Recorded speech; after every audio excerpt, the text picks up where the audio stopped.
प्रत्येक 12 वर्ष बाद में महाकुंभ आता है। महाकुंभ के बाद में जितने भी तीर्थ है सब एक जगह इकट्ठा होकर के आपस में विचार करते हैं कि तीर्थ का सबसे ज़्यादा पुण्य किसको मिला। इस बार जब तीर्थ सब इकट्ठे हुए तो एक जगह में गंगा मैया ने कहा कि इस बार सबसे ज़्यादा पुण्य मिला रामोचमार को। बोला रामोचमार को ये स्नान करने का, महाकुंभ स्नान का रामोचमार को कैसे पुण्य मिला।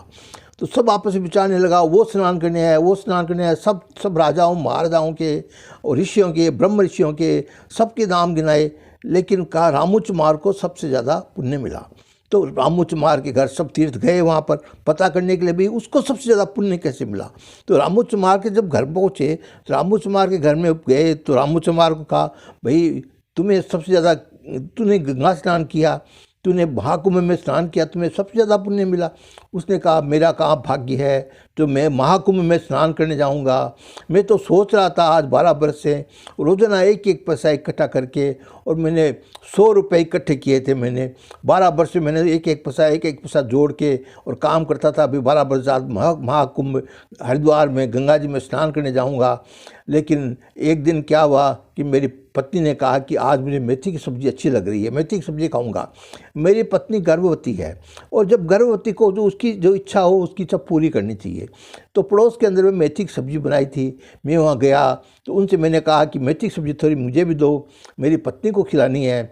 तो पड़ोसी ने कहा कि भाई क्या बताएं, हम तो आपको ये मेथी की सब्ज़ी तो नहीं दे सकते।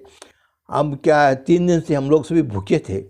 और इसका पिता वहाँ पर गया शमशान घाट में, तो वहाँ पर कोई आदमी कोई मेथी की सब्ज़ी और कुछ अपने बुज़ुर्गों के लिए रख कर के चला गया, और ये उठा के वहाँ से लेकर के आकर के मेथी की सब्ज़ी, हमने 3 दिन से भूखे थे इसलिए ये मेथी की सब्ज़ी और रोटी बनाई, इसलिए ये मेथी की सब्ज़ी तो हम आपको नहीं दे सकते। रामोचमार ने घर में आकर सोचा कि मैं गरीब हूँ, ये मेरे से ज़्यादा गरीब है, ये कहीं मांग भी नहीं सकते, और मैं महाकुंभ स्नान करने सोच रहा हूँ। तो उसने जो अपने पास 100 रुपये थे वो 100 रुपये का सामान उनके घर में सब भिजा दिया कि भाई मैं महाकुंभ नहीं जाऊंगा, फिर अगले 12 वर्ष बाद भी सोचूंगा। तो अभी तो मैंने 100 रुपये का सामान उसने वहाँ भिजवा दिया, मेरे पास एक पैसा भी नहीं था नहीं, इसलिए मैं महाकुंभ यात्रा में नहीं जा सका। इसलिए सब वहाँ पर जितने भी तीर्थ थे सब ने कहा इसलिए इसको महाकुंभ का सबसे बड़ा इनको पुण्य हुआ, क्योंकि इसने वो रुपये यहाँ पर अच्छे काम में लगा दिए और खुद महाकुंभ नहीं गया। उससे क्या हुआ, काम तो अच्छा कार्य किया, इसलिए उसको पुण्य हुआ। एक दूसरी कथा इस बारे में महाकुंभ के बारे में और आती है कि एक सुनार था, वो रोजाना सोना करता था। वो रोजाना थोड़ा थोड़ा सोना बचा करके और कंगन बनाना चाहता था कि मैं महाकुंभ में जाऊंगा और माँ गंगा मैया के ये कंगन चढ़ा दूंगा। तो वो जब महाकुंभ आया तो महाकुंभ के दिनों में वो बीमार पड़ गया। कंगन तो एक बना था, दूसरा बना नहीं। फिर भी जब महाकुंभ में जाने लगे तो उसने कहा कि आप एक काम करो, गंगा मैया को मेरा एक कंगन दे देना, कह देना कि ये है हरि सुनार ने भेजा है।